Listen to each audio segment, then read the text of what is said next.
နာမည်ကျော်ရုပ်ရှင်တရုပ်ဆောင်ကြီးခုရဲ့အောင်မြင်မှုကိုလည်းယူသွားအောင်မယ်ပေါ့ မဟုတ် तू ကပါလာမှာဥကျော်ကမထားခဲ့ပေမဲ့အဲ့ဒီလူကတော့ဒီလိုပဲဆက်ဆံအောင်မှာ तू ကလေးလာအောင်မှာဒီလူကြီးကတကယ်ဟုတ်လို့လား तू ကဘလောက်များပြောနိုင်လို့လဲဘာလို့ဥကျော်ဒီလိုပဲမြင်လာခဲ့ကြကြာပြီလေ ဟုတ်တယ် အဲ့တော့မြင်လဲဥကျော်အဲ့ဒီအတွက်ကရိုးသွားပြီ ဟုတ်ကဲ့ အဲ့ तू ကတော့ကြော်ဟင်းဒီလူကြီးဘာလို့ပြန်လဲစတန့်ထွင်ပြန် तू ကထင်းချင်းလို့တင်တာသူ့အပိုင်ဒါနဲ့ခင်ဗျားတကယ်လွံ့မြောက်ချင်လားကျွန်တော်တိုက်ခိုက်ဖို့လာတယ်ဆိုကျွန်တော်ခင်ဗျားကိုကျွန်တော်ဖြေရှင်းစရာအကြောင်းမရှိဘူးကျွန်တော်လှုပ်ချင်တာဒါအဲ့တော့ခင်ဗျားကျွန်တော်ဟို cross question စီမေးဖို့ကျွန်တော်အဲ့ဒါအချိန်လည်းမရှိဘူးအဓိကကျွန်တော်အဲ့ဒါလှုပ်ချင်တာခင်ဗျားစိတ်မသက်သာဘူးထင်ရင်သက်သာအောင်ကျွန်တော်အတက်နိုင်ဆုံးကူညီပေးမယ်ကျွန်တော်ကတော့တက်သာပါပြီဘာကြောင့်လဲခင်ဗျားဘလို့ပဲဆက်ဆံကျွန်တော်ဘက်ကအဖြောင့်ကြီးထားဘာမှမယူတဲ့အတွက်ခင်ဗျားကျွန်တော်ဘာမှပေးလို့မရတော့အဲ့ကျွန်တော်ဘယ်ရရလဲဆိုတော့မြတ်စွာဘုရားဒီအားလုံးဝိုင်းပြီးတိုက်ခိုက်တဲ့အချိန်မှာ तू ကမယူဘူးဒေါသတွေကိုအဲ့ဒေါသတွေနဲ့ရန်တုံ့ပြန်မှုတွေရန်တိုက်မှုတွေသူ့ကိုပေးတာ तू မယူတဲ့အတွက်အဲ့ဥစ္စာတွေသူ့စီမရဘူး လက်ခံမှရတာပေါ့ ဟုတ်တယ်ကျွန်တော်လက်မခံပါနဲ့လို့ပြောချင်တာ ဇာမို့ အဲ့တော့ကျွန်တော်တွေးနေမိတာတစ်ခုရှိသေးတယ် ဟုတ်ကဲ့ ခုနကတော့ဒီဥကျော်ရဲ့ training လို့ပဲဆိုပါစို့ပေါ့နော်ဒီလေ့ကျင့်ခန်းပေါ့အဲ့တော့ဒီကျွန်တော်တို့ဒီဗုဒ္ဓဘာသာမှာတော့9ရက်စကန်တို့ဟုတ်လား9ရက်စကန်တို့တချို့ကလည်း18ရက်စသဖြင့်ပေါ့လေသူတို့ရဲ့ကန့်သက်ချက်ကလေးတွေရှိတာပေါ့တချို့လည်း10ရက်စကန်တို့ပေါ့ဆိုတော့ဒီခုနကတော့ဒီလေ့ကျင့်ခန်းလုပ်တဲ့အခါမှာဒီဟာကိုမြင်သွားဖို့သိသွားဖို့ဆိုတာသူကဘယ်လောက်ထိချိန်ပေးရမလဲဟုတ်လားဘယ်လောက်ထိလေ့ကျင့်ဖို့လိုမလဲ ကျွန်တော်ယူဆတာဗျာ9ရက်စခန်းဆိုတာလာမဲ့လူအဆင်ပြေအောင်စီတင်ပေးတာဖြစ်မယ် ဟာ နော် तू ကလည်းမအားတဲ့ကြာလာရှာတာ哦 ဟုတ်ပါ တချို့ကတည့်ရတဲ့ရမယ်ကျွန်တော်ဘာကြောင့်ပြောလဲဆိုကျွန်တော်ပန်းမြင်လေကဥယျာဉ်မှုရိုက်တော့အဲ့ဒီဇန်ညုံကိုကျွန်တော်ရပူးတာ哦ဒါတော့ဆိုးတဲ့တာဒီနောက်ဆုံးဇာတ်သိမ်းဘယ်လိုလုပ်မလို့ဟာဒီလူကြီးကဆုံးမှာပါတကားလုံးဆုံးမနေဇာတ်သိမ်းကြမှာလိမ်ပါတယ်ဆိုတော့ကျွန်တော်မရိုက်ချင်ဘူးအဲ့မှာအဖြေကမထွက်ဘူးမထွက်တော့ဥကျော်သွားအိမ်နဲ့အင်္ဂုလိမာလာကိုသွားတွေ့သူများရေဆိုးတယ်ဆိုတာအင်္ဂုလိမာလာမမီတော့ပါဘူး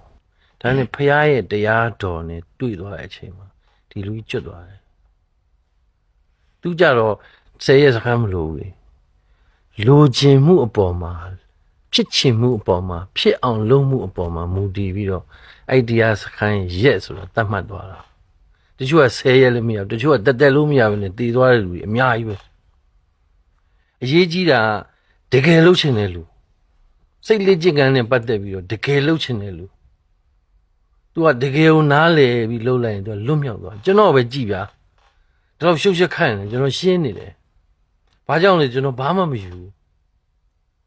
အဲ့မယူရင်မရအောင်မရတဲ့အတွက်ကျွန်တော်မရှိတော့ကျွန်တော်တက်တာအဲ့တက်တာလားလေးဝေခြင်းလို့ဆရာတို့ရဲ့ အဲ့တော့စပြီးတော့ဥကျော်ရလို့ဖြစ်တယ်ဥကျော်ရဲ့ philosophy တခုကျွန်တော်မှတ်မိတယ်လူသားအလုံးကိုလေးစားပါတယ်လူသားအလုံးကိုလေးစားပါတယ်ဆိုဥကျော်အခုလုပ်တဲ့လုပ်ငန်းတွေကဥကျော်ဖုန်းကြီးဝက်နဲ့ဖြစ်တဲ့အခါမှာအဲ့ဒီချိန်မှာရှိမဲ့ဘွဲပေါ့လေနော်ဦးစင်းဘသူပေါ့ဘယ်ဝါပေါ့စဖြစ်ပေါ့အဲ့လူသားအလုံးကိုလေးစားပါတယ်ဆိုတဲ့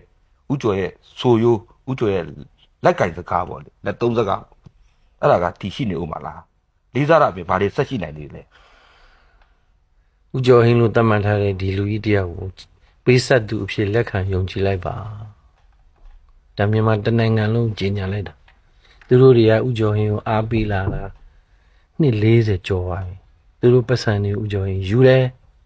ပြီးကလေးတွေကိုပညာတတ်အောင်သူများနိုင်ငံတွေမှာလှုပ်ပြီးပညာတွေသင်တယ်ဦးကျော်ဟင်းရဲ့စိတ်အဆင့်တန်းမြင့်အောင်နေလာတယ်ဒါတွေကသူတို့စီရလာတယ်ပစ္စည်းတွေနဲ့အထောက်ပံ့အဲ့တော့ဒီအသိဉာဏ်ကိုနှစ်ပေါင်းများစွာရှာလို့တွေ့လာတဲ့အသိဉာဏ်ကိုသူတို့ပြန်ပေးမှာအဲ့တော့ပြန်ပေးတဲ့အခါမှာခုနပြောတဲ့လူသားအလုံးကိုလေးစားတာတဲ့လူသားအလုံးကိုလေးစားတဲ့လူသားအလုံးကိုကျော်ဟင်းရဲ့ပေးဆက်သူအဖြစ်လက်ခံယုံကြည်လိုက်ပါတော့ လူသားအလုံးကိုပြစ်ဆက်မယ်ဆိုတဲ့သဘောဖြစ်သွားတယ် မှန်တယ်ဗျာ အဲ့တော့ဥကျော်ရေဥကျော်နဲ့ကျွန်တော်နဲ့လည်းရှေ့ဘက်မှာပြောဘူးပဲလေပေါ့လေဒါတော့ဒီ top မှာဒါပြောတာပါရုပ်ရှင်လုပ်ငန်းဆိုတာတဲ့ဒါဥကျော်ကိုယ်တိုင်လည်းပြောခဲ့တယ်ပြောဟဟလားငရေကြီးတယ်တရုပ်ဆောင်တဲ့လုပ်ငန်းငရေကြီးတယ်ဘာ ဘာကြောင့်လဲဆိုတော့ဇက်ကောင်မျိုးမျိုးကိုတရုပ်ဆောင်ရတယ်ဥကျော်ဖုန်းကြီးလို့ဒါမှမဟုတ်လေသူတော်စင်လို့တရုပ်ဆောင်ရင်တော့ကုသိုလ်ရတာပေါ့လေရုပ်ချင်ရိုက်ရင်လည်းဒါပေမဲ့ခုနကတာတီလို့ဇက်မျိုးဟုတ်လားဒါတော်တော်ကြီးဒါဆိုးတယ်ဒါရုပ်ရှင်ထဲမှာခုနပြောတဲ့လူဆိုးတခိုးမကောင်းတဲ့ character ပေါ့လေ bad character တွေတရုပ်ဆောင်တဲ့ကောင်အလိုလိုနေတဲ့ဒီစိတ်ကိုသွင်းရတော့ကိုယ်စိတ်ကဘယ်တော့ပဲရှိအဲ့ဒီလိုမျိုးရုပ်ရှင်ရိုက်နေတဲ့ကာလမှာတော့ဒါကျွန်တော်ဗုဒ္ဓတရားနဲ့ဆိုငရေကြီးနေတာပေါ့အကုသိုလ်တွေဖြစ်နေတယ်ဆိုတော့ဥကျော်ကဒီလိုမျိုးဘုန်းကြီးကိုရာသက်ပံဝတ်မယ်ဆိုတာကအဲ့လိုဖြစ်ခဲ့တဲ့အကုသိုလ်တရားတွေကိုခြေဖြောက်ခြင်းတဲ့စိတ်ကောရှိလို့လား ကျွန်တော်ငယ်ငယ်ရပါဗျာဒီမြန်မာနိုင်ငံကိုအရန်ချမ်းသာစေခြင်းတယ်ချမ်းသာစေခြင်းတော့ကျွန်တော်ဖယားဆိုကျွန်တော်တကယ်မသိဘူးဘောရမမြတ်စွာဘုရားဘာလို့လဲကျွန်တော်မသိတော့ကျွန်တော်စိတ်ထဲမှာဘုရားတကူကြီးတယ်လို့ပဲစိတ်ထဲတွက်ထားတော့မြန်မာတနိုင်ငံလုံးကိုချမ်းသာစေခြင်းတော့ငါဖယားဖြစ်ခြင်းနဲ့ကွာလို့ပြောဘူးတယ်အဲ့အဖေလို့သူအံ့ဩပြီးတော့ငါတခါမှမစင်စားဘူးမင်းဘာဖြစ်လို့အဲ့လိုကြီးညာတာတော့ဟာဘာမှပြီးအချလောင်းဆိုပြီးတော့ဗျာပတ်စံလည်းမကုန်ဘူးကျွန်တော်ယူးကြောင်ကြောင်ဖြစ်သွားတယ်ကယ်ကူလေတာရှစ်လုံးဖြစ်သွားတယ်ပတ်စံမလောက်ဘူးမဟုတ်ဘူးကွာမင်းကဖယားအချလောင်းဆရာကြီးမဟုတ်ဘူးကျင့်တယ်လို့အဲ့ဒီမှာဖယားကိုစိတ်ဝင်စားအဲ့တော့ဆရာတော်ဝိစီတာရာပြီးဝင်သားတယ်တော့တွေ့တယ်မေးတယ်နိဗ္ဗာန်ဆိုတာတကယ်ရှိလားဘယ်နှမှာရှိလဲဆရာတော်ဘုရားရောက်ဘူးလားတပည့်တော်လည်းတွားချင်တယ်ဆိုတော့ तू ကဘာပြန်ပြောလဲဆိုမင်းကမမြင်ဘူးတာနဲ့မရှိဘူးပြောမြင်နိုင်တဲ့အသိဉာဏ်ကိုမင်းမှာဘယ်လောက်ရှိလို့လဲ